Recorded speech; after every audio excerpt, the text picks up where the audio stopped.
La leggenda narra di una terra magica,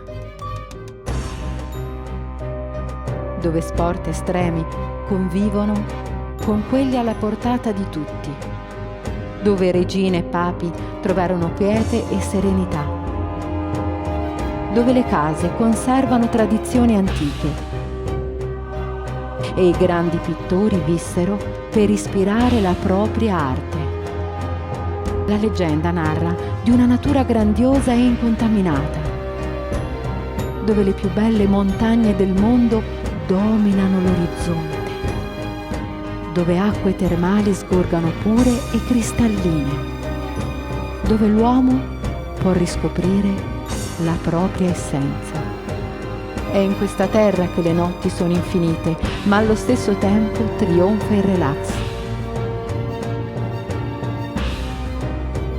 La leggenda narra di una terra magica, una terra che esiste davvero.